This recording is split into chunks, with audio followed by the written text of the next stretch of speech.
Hello again, Prep 2. Yesterday we started reading Rosie Revere Engineer, and we are going to continue today. And we're just going to focus on one page today, this page. It's got amazing illustrations. I've put this on the Google Classroom so that you can download this page to have a bit of a closer look at home. So we got to this point in the story, didn't we? Rosie was quite shy at school. She dreamed of becoming a great engineer.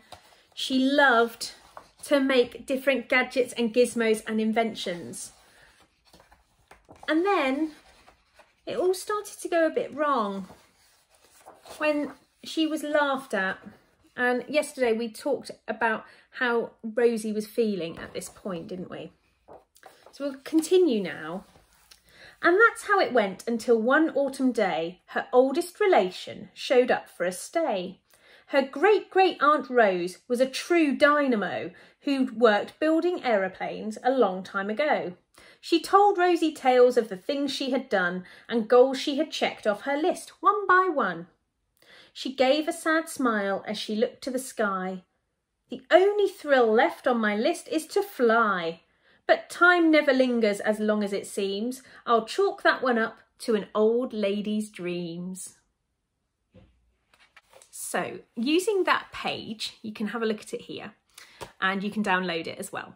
I want you to have a look and you can point to it with your finger, or if you've got a printed copy, you can highlight it or use your finger if you've got the copy of the book at home. And I want you to see if you can find all of the words that have an apostrophe. Now remember, an apostrophe, it looks a bit like a comma in the sky, and an apostrophe is used when we have got some letters missing, which is called a contraction, when we've got two words that have been squished together to make one word, or it shows us possession. It shows us that something belongs to somebody else. So have a little scan through of that information. See if you can spot those apostrophes. And then we are going to be doing a little bit of work based on those now. So I've got my copy of the book here. You can always download this at home as well. Okay, what we're looking for are the words that have got apostrophes in. So the first one is the second word on the page, that's. Now that is a shortened word, it's a contraction word, because it really means that is. And we can check that by reading it. And that is how it went until one autumn day. That still makes sense, doesn't it? And I'm going to write it down on my board now.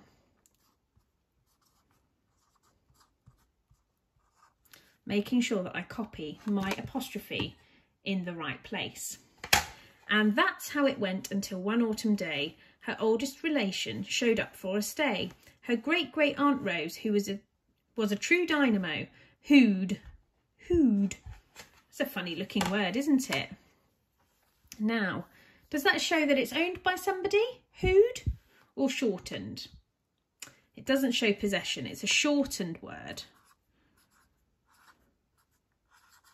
Now, who'd, that is shortened for who had. Okay, so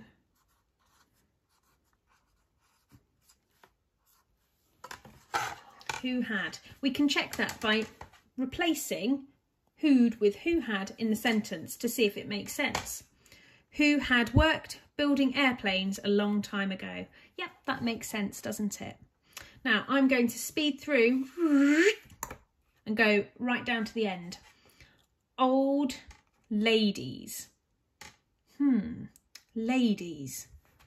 I'll chalk that one up to an old lady's dreams. Who do those dreams belong to? Well, they belong to the old lady, and we know that because of the apostrophe. So that apostrophe shows us that the dreams were owned by the lady. So you could use your own name and show us how it would be owned by. So in the book it's Rosie. So I could write Rosie. It's Rosie's book, Rosie's invention, and it's got an apostrophe S. Why don't you have a go at writing your own name with apostrophe S to show your possession? So I could talk about my own thing. I could say it's Mrs. Loudon's pen.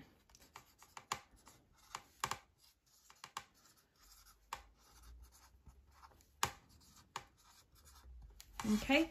And that shows that that pen belongs to me, okay, because it's got that apostrophe there. So have a look. You can have a look through the book and see if there are any other apostrophes on this page. You could even add in some of your own at home. Maybe this is a good one to discuss with somebody at home too.